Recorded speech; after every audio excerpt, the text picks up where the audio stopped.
Hi everyone, welcome back to my channel Tech with Yashwant. So in this video, let us understand what is Databricks and the lakehouse paradigm that we are seeing at the moment. All right.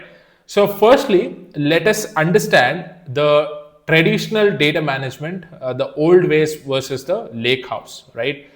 So firstly for that, let's understand the challenges and the approaches, how things were before and what are the changes that we are looking at the moment. All right. So for many years, businesses stored and managed data using two main approaches. One is the data lake house or the data lakes, sorry for that. So the other one is data warehouses, right? So these were the two existing technologies which were being used when it comes to traditional data management. Now, in data lakes, they are giant digital storerooms where you can dump any kind of data, whether you're neatly labeling them or just throw in the box, right? So they are cheap, flexible, and they can store all kind of information. But one important thing that you need to note is that finding or trusting a specific piece of data can be a little tricky because there's a little organization and oversight when it comes to data lakes. Now, talking about data lakes, think of dumping receipts, emails, spreadsheets, photos, and reports into one giant box, right? So it's cheaper to store, but it is messy and hard to find specific information when it comes to data lakes. Whereas on the other hand, data warehouses are the opposite. So imagine rows are carefully labeled, filling cabinets. Every document is organized, checked, and stored just so if there is anything that is required, you can access them. So this makes it easy and fast to retrieve. So whatever you need, you can fastly retrieve them and run the reports as well. But setting up and maintaining these rigid structure is costly and slow to adapt. So imagine your company wants weekly sales report. So a data warehouse ensures all the figures are organized, summarized, and instantly available. But adding a new data source can be a huge project altogether. So because each has strengths and weaknesses, so organizations were often using both the technologies. So one for raw data collection, if you ask me, it is good for AI ML, and the other for polished analysis, which is good for business reporting and things like that. But this requires copying the data back and forth. You know the hassle when you want to copy the same data back and forth. Maintaining several tools was another hiccup. Like you would have to maintain a lot many tools for managing this data, and it creates headache for governance and the security. So, and the platform team who is going to manage all of them will be having more tools to manage, and it creates a headache for governance and the security team as well. So that's where Databricks came into the picture. So Databricks addresses these challenges by building a unified platform called Data Lakehouse. So the Lakehouse blends the best of data lake. So the best of data lake was it is cheaper, okay, and it is scalable and it's flexible. So these features were taken into Lakehouse with the best of data warehouses as well. In warehouses, you get the data organized and it is highly reliable and it's also fast for analysis. So all these things which are key components of data lakes and data warehouses were taken into the consideration when building the lakehouse architecture.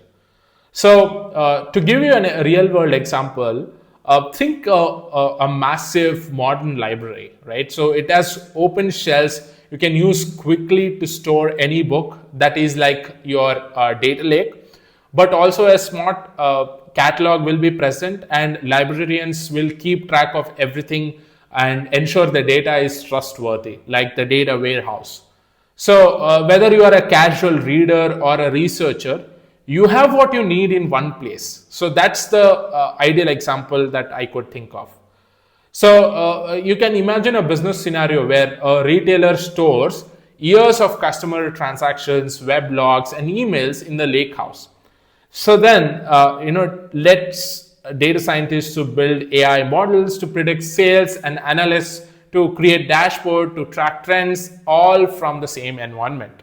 So that's how crazy, this platform is.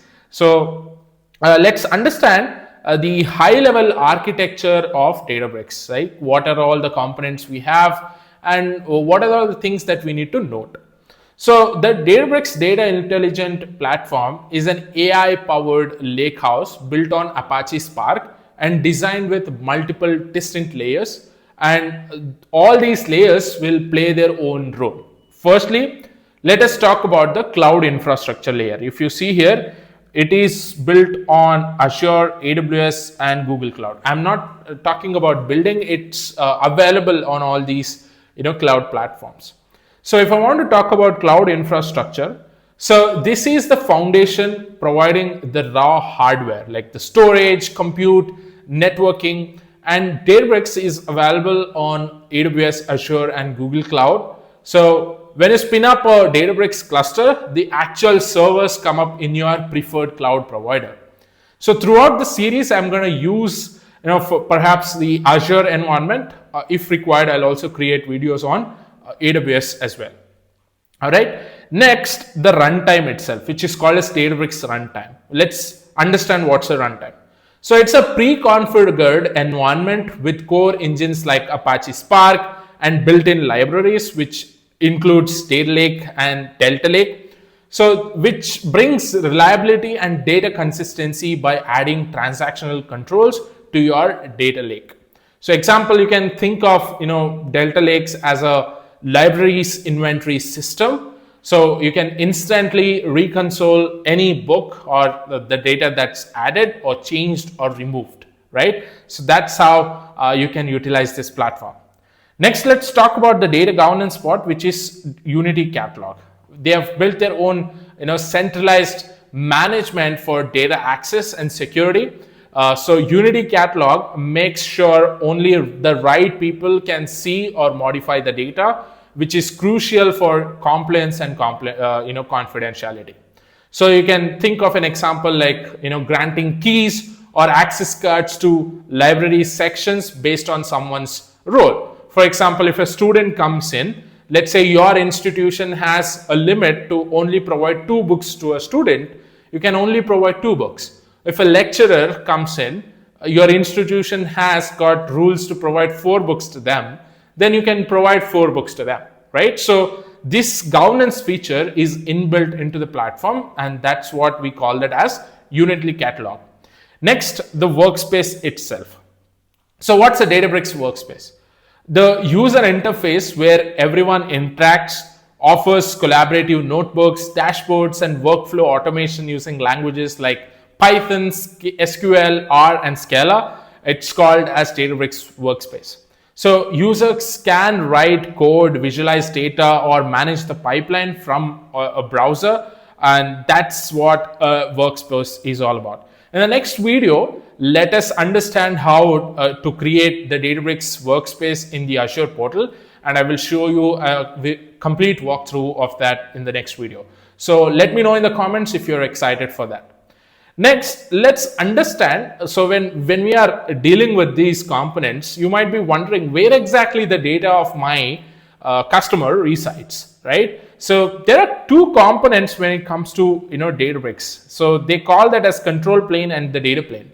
Let's understand what is this control plane and what's a data plane, right? So how resources are managed in Databricks. So when you deploy Databricks on your preferred cloud, it separates the environment into 2 things. One is the control plane and the second one is the data plane.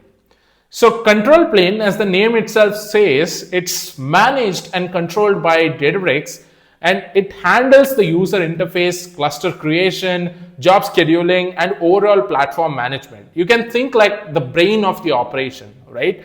So next is the data platform or the data plane, sorry. So it's located in your cloud account, and this is where the actual data lives and where compute resources like your virtual machines, storage, all the processing of the data happens. and you can retain control over your data and the infrastructure itself. So this separation means your data never leaves your secure cloud environment, satisfying the cloud security compliance requirement. And Databricks manages heavy lifting of platform maintenance and updates for you, right? So you don't have to worry about all those things. So this is what I wanted to cover in this particular video. I hope you got the understanding of what is Databricks and what is this lakehouse paradigm that people are talking about. In the next video, I will show you how to create a Databricks environment or the workspace and see what are all the different components that we have in the Databricks environment. So if you're excited for that, let me know in the comments. And if you're liking the content that I'm creating, please consider subscribing and share it with your friends. Thank you, and I will see you in the next one.